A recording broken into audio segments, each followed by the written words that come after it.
Hello and welcome to The Top Story, a podcast with the headlines of the day from our correspondents around the world. I'm Qi. Coming up in this edition, more than 100 people are dead or missing in Vietnam after Typhoon Yagi.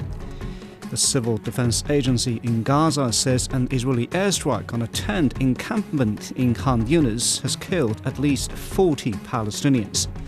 And the Democratic Republic of the Congo has reported almost 20,000 cases of Mpox, remaining the country with most infections. We begin in Asia. Vietnam's Agriculture Ministry says Typhoon Yagi has killed more than 80 people in the country. Dozens of others are missing, including several who were swept away by floodwater when a bridge collapsed. Ray Addison reports. Twisted steel and shattered lives. Thong Chau Bridge is now a scene of chilling destruction. The usually busy route, which spans the Red River in Phu Ta province, collapsed after days of heavy wind and rain. Local media reports that around 10 cars, 2 motorbikes and 13 people were on the bridge at the time it was swept away. 3 were rescued, but the rest remain missing. They're just the latest victims of Typhoon Yagi, Asia's most powerful storm this year, causing widespread damage in the north of the country, and dozens of deaths, with hundreds more injured. With residential areas submerged, millions of homes and businesses have been left without power. State broadcaster VTV showed people chest high in muddy water, struggling to reach evacuation vessels. The typhoon has also damaged vital agricultural land, with more than 116,000 hectares where rice is mostly grown affected, compounding the suffering long after the floodwaters retreat. Typhoon Yagi is on the move, with Vietnam's weather agency warning heavy downpours could trigger further flooding and landslides in the west of the country. That was Ray Addison on the devastation of Typhoon Yagi in Vietnam. Meanwhile, China's Southern Power Grid says power is back on for more than 80% of its clients after the powerful typhoon damaged infrastructure. They include hospitals, gas and water suppliers, and transportation hubs in Hainan province, as well as 90% of the residents in Guangdong province. The region of Guangxi is still experiencing intermittent rains after Yagi. Electricians in Fengchenggang and Chongzuo are trying to protect major power lines from the severe weather. In the Middle East, Gaza's Civil Defense Agency says 40 people have been killed in Khan Yunis in an Israeli airstrike on a tent encampment, designated as a humanitarian zone. Residents and medics say it was struck by at least 4 missiles. The Israeli military says it targeted a Hamas command center. Meanwhile, Syria's health minister has strongly condemned the Israeli airstrikes that killed 18 people in central Syria on Monday night. It is the deadliest attack of its kind since last October. The strikes are drawing regional condemnation. Jonathan Regev has more from Tel Aviv. We know that there's a very good chance that they're connected, these 2 incidents, the one in northern Israel and the one in Syria. The attacks in Syria were very big, much bigger than pretty much any previous attacks we've seen from Israel during the war and even before the war. Israel has conducted a very long campaign called here the CBW, the campaign between the wars, for many years, targeting Iranian installations within Syria. But usually we see 1 strike per night, maybe 2, a string of 3, 4, maybe even 5 strikes in Syria. That's something quite substantial, which we've not seen for a long time. Israel did not claim responsibility for these attacks, but they're widely attributed to Israel, probably targeting Iranian installations which deal with precision-guided rockets. This is what is basically talked about. And the retaliation, again, a very big wave of drones and UAVs fired from Lebanon into Israel. Most of them shot down, but a few of them did manage to cross the border, and one hitting a high-rise building in the city of Nahariya, which is roughly 8 miles or so south of the Lebanon border. So a lot of activity, and this is probably not for the last time. That's Jonathan Regev reporting in Tel Aviv. In Africa, the Democratic Republic of the Congo remains the country with the most Mpox infections, reporting almost 20,000 cases. Residents in the eastern South Kivu province are concerned about the lack of awareness around the outbreak, as well as the absence of control measures. Wang Jamongai reports. It's business as usual in Bukavu, the capital of South Kivu province, even though the region has the most Mpox infections in the Democratic Republic of Congo, with 5,000 cases. In Bukavu only, at least 1,000 people are infected.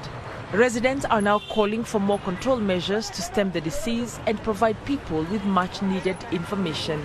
We have a health ministry that does not raise awareness. That is why this disease is spreading rapidly. People do not know what to do or how to handle the situation. Everyone acts as they please. There are still crowds in the streets and in churches. People continue to shake hands. No one is applying the control measures that were observed during the COVID-19 period. Now everyone does what they want. The DRC has experienced major life-threatening epidemics before, including Ebola, COVID-19, cholera, measles, and now Mpox. Babwira Nimbamba, a medical student at the University of Bukavu, believes certain protocols must be observed to combat the spread of Mpox. We have to respect hygiene, hand washing.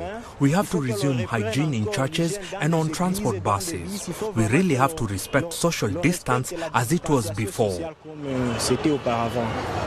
Residents admit they know little about how to prevent the disease. I think that the authorities must protect us, the population. Already many things escape me in relation to this disease. I, like many others around here, need to learn a lot more about Mpox. How is the disease spread?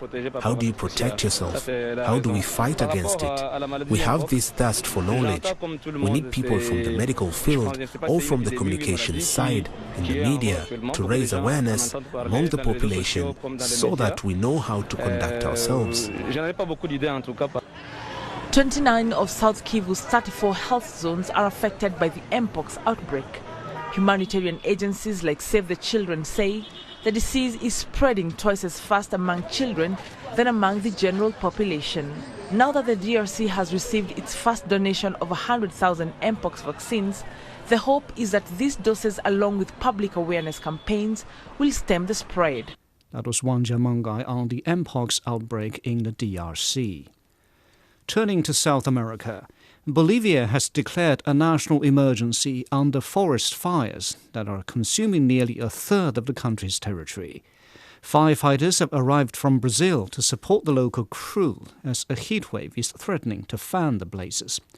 Bolivia's president says France and Chile are also sending in aid. Monica Machica reports from La Paz, which is choking under the smoke. Thick, toxic smoke blankets much of Bolivia, eastern Brazil, and parts of northern Argentina and Paraguay, creating a regional air crisis.